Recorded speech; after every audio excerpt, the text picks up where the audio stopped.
What's up sa inyo mga kaibigan? Ngayong araw nga pala ay bisperas ng Pasko, December 24. At may Christmas party nga pala kami dito mamayang gabi. At bala ko sana i-documentary yung buong mangyayari ngayong araw hanggang mamayang oras ng Christmas party. Kaya samahan nyo guys. At kagigising ko nga lang pala. At maliligo na nga pala ako bago ko simulan yung katarantaduhan ko. Kaya let's go guys. Muna tayo mga kaibigan. Tingnan yung kape ko. Kopi ko black 3 in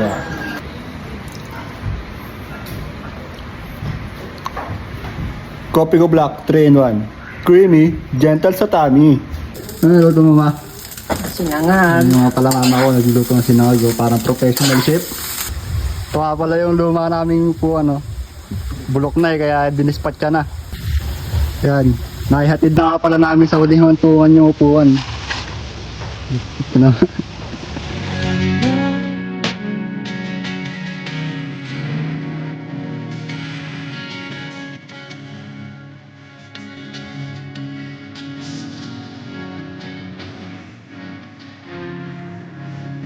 Pala yung ulam ng mga mahihirap na tao. Tira na to. Tira. Tira-tira lang yan. So na kami dito sa ganitong pagkain Kapag kayo mama kami siguro, magdileksyon na lang kami. Yun nga pala yung mama ko, nagluluto na siya ng tanghalian namin. Sinigang na Peppa Pig nga pala yung ulam namin yung tanghali. Yung tita ko, tamang food trip lang. Pumipisahin pa siya. Ganyan ka-advance yung mga tao dito. Hindi pa nagsisimula yung tanghalian, naghahapunan na siya. Itadakimasu! 世界に痛みを神羅転生 Nagkabit na nga din pala kami ng mga LED na parang mga eksperto mang iilaw.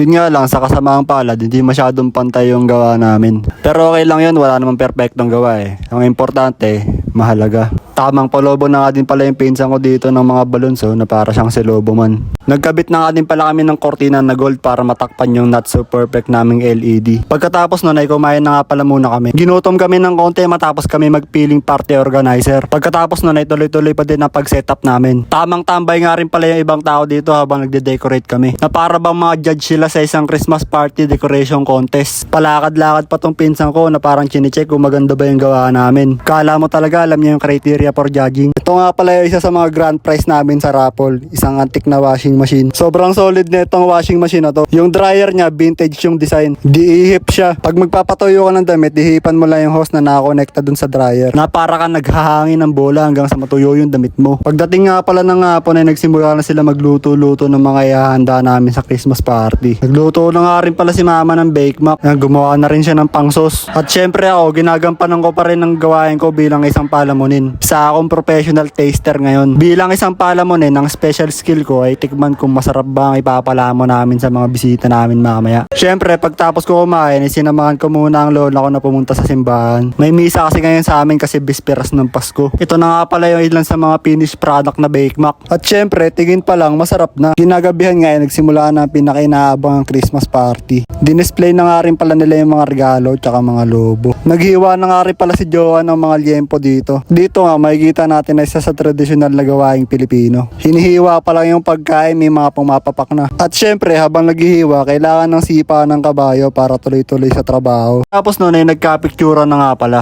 Hayop yung lola ko, parang debut niya lang. At syempre, kung debut, hindi mawawala ang picture ng family members ng debutant. Syempre, hindi mawawala ang mga batang cellphone lang ang inaatupag. Tulad neto, brain rot is life. Pero syempre, kahit ganun, love na love yan ng lola niya. At syempre, hindi kumpleto isang Christmas party kung walang mga parapol. At niramp pa nga nila yung mga regalo nila na para silang mga round girl sa boxing. Tamang flex na regalo na para bang mga nanalong contestant sa TV show. Grabing mga kembot yan para mga dancer ni Kuya Will. Pagtapos nun ay nag-unboxing na nga pala sila ng mga regalo. Mga naninigurado na hindi magang nakuha nila.